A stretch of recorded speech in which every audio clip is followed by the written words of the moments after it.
Ciao, oggi voglio parlarvi di una cosa che nella mia vita è stata molto utile per superare molti schemi.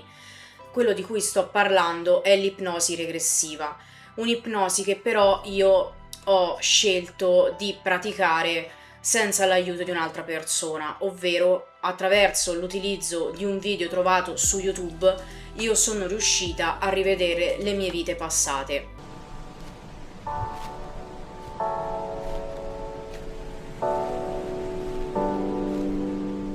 Benvenuti e bentornati, io sono Cecilia e ho passato tanti anni a dover distruggere tanti miei schemi interiori che mi rovinavano costantemente la vita, dal punto di vista sentimentale, lavorativo, in amicizia, eccetera. Ed oggi sono qui con voi per raccontarvi una storia di vita interiore che possa aiutarvi a sciogliere i vostri nodi interiori grazie alla consapevolezza che io ho raggiunto nel tempo.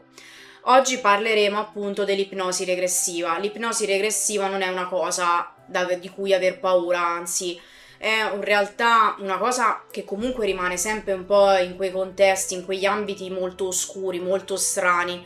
E conosco alcune persone che effettivamente hanno paura di praticarla, da una parte perché pensano di non potersi più risvegliare e ci può stare, e dall'altra parte invece hanno proprio paura di vedere quello che si cela dietro la nostra mente, nei nostri ricordi inconsci. Infatti sono qui per tranquillizzarvi, per farvi capire che l'ipnosi non è una cosa di cui spaventarsi, anzi è veramente molto utile come lo è stato anche per me. Io ho iniziato a praticare l'ipnosi regressiva da sola da almeno qualche anno. Prima l'ho fatto sinceramente per gioco, perché sinceramente pensavo proprio di non trovare né vedere assolutamente niente.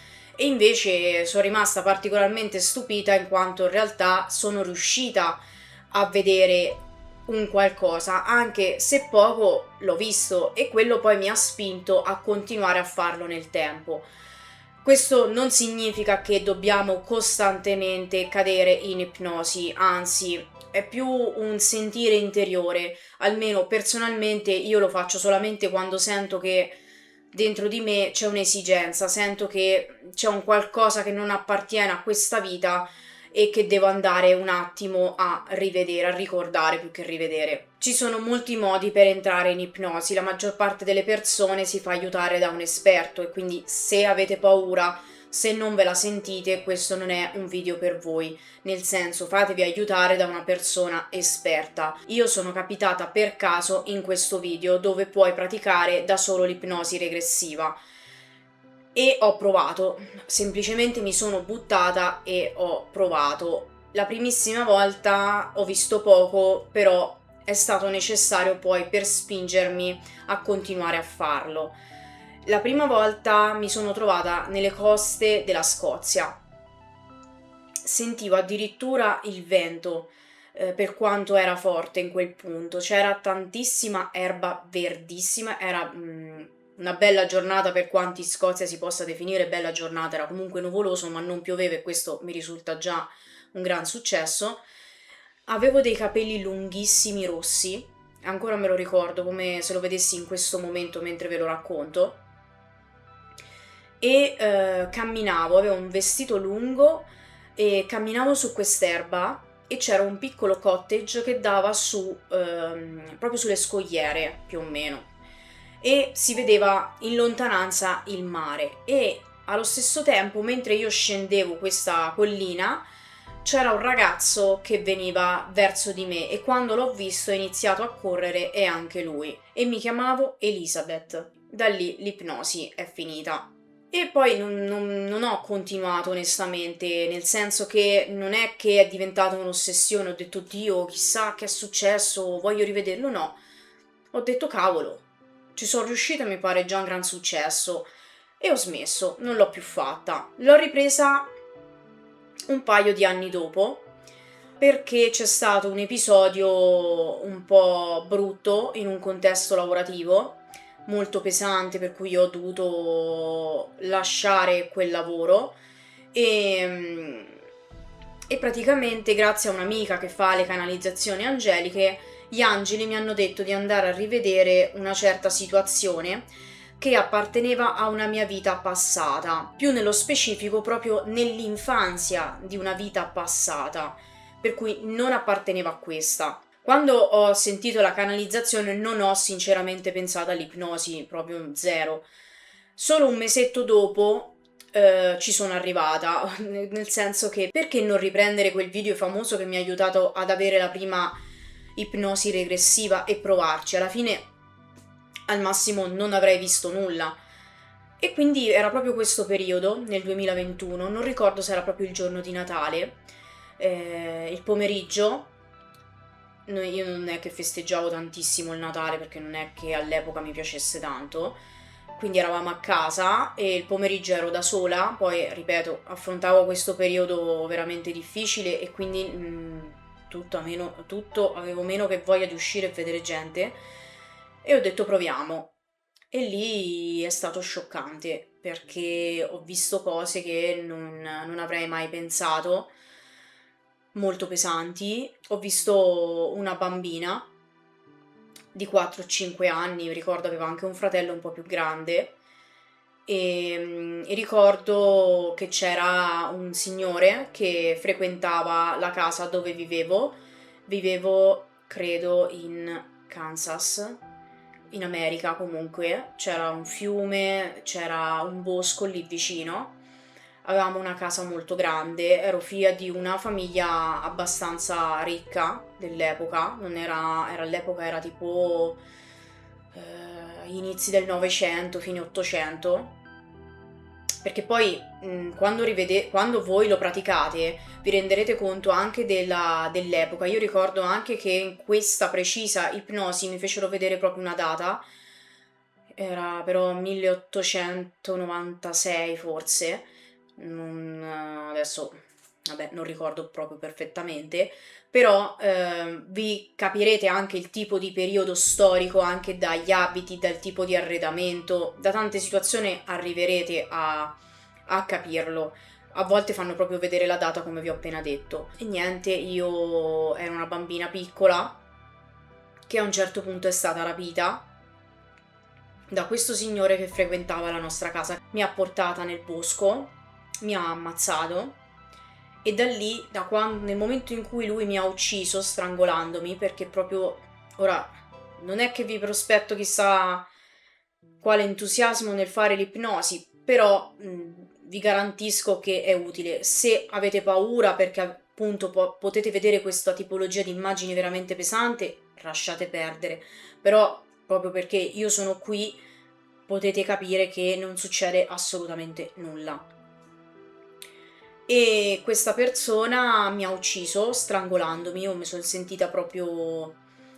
non è che mi sono sentita le mani al collo, però vedevo dagli occhi di quella bambina, non potevo scegliere, anzi, potevo scegliere, ora mi sono ricordata, se vederlo da una prospettiva in lontananza, vedere queste due figure, oppure viverla dagli occhi della bambina.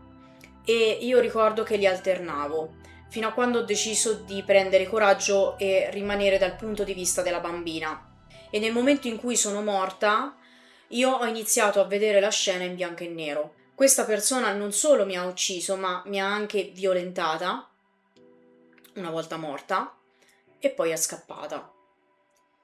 Io ricordo poi anzi, nel momento in cui lo ha fatto, che mi ha violentata, non ricordo niente, perché credo che la mente l'abbia censurato da sola, perché penso che non avrei resistito, e ricordo soltanto che vedevo in bianco e nero il bosco, perché lui mi ha portato dentro questo bosco e quindi stando sdraiata vedevo il cielo, vedevo le stelle, vedevo i rami degli alberi e sentivo delle voci, le voci delle persone che mi cercavano e non mi trovavano.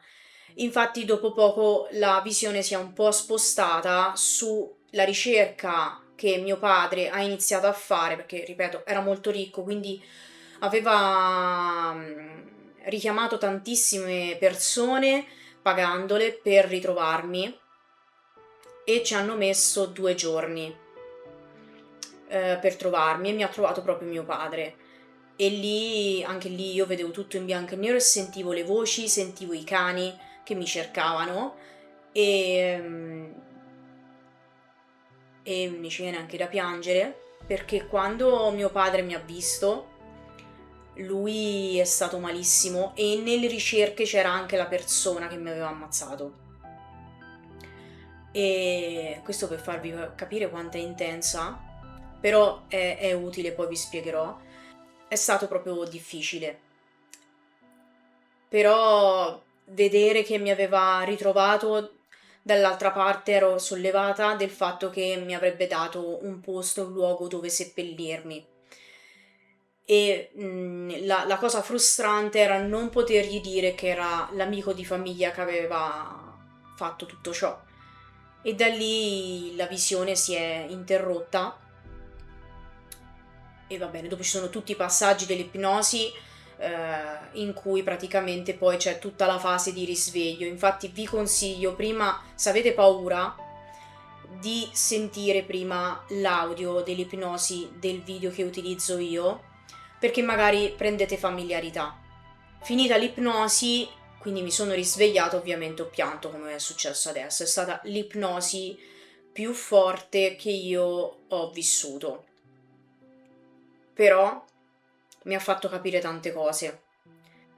Il fatto che quella situazione a 4 anni mi ha fatto capire perché in questa vita io non fossi in grado di mettere i paletti. Ero molto accondiscendente per non perdere non solo l'amore degli altri, ma anche per evitare situazioni drastiche. Quindi cercare sempre delle soluzioni che non mi mettessero ancora di più nei casini. Come dico sempre anche alle amiche mie, tra i due mali bisogna scegliere sempre quello minore e quindi io sceglievo quello minore, ovvero quello di cercare di non mettere paletti che avrebbero potuto alterare le persone. Sia da una parte perché avevo bisogno d'amore, di riconoscimento, di accettazione, sia perché ne avevo paura a livello inconscio che non sapevo e che era dovuto proprio a questa morte violenta. Infatti, nel momento in cui io ho unito i puntini, ho iniziato a mettere i paletti. Quindi se una persona non mi andava, un lavoro non mi piaceva, non volevo stare lì, non volevo quello, non volevo quell'altro, ho messo proprio dei travi.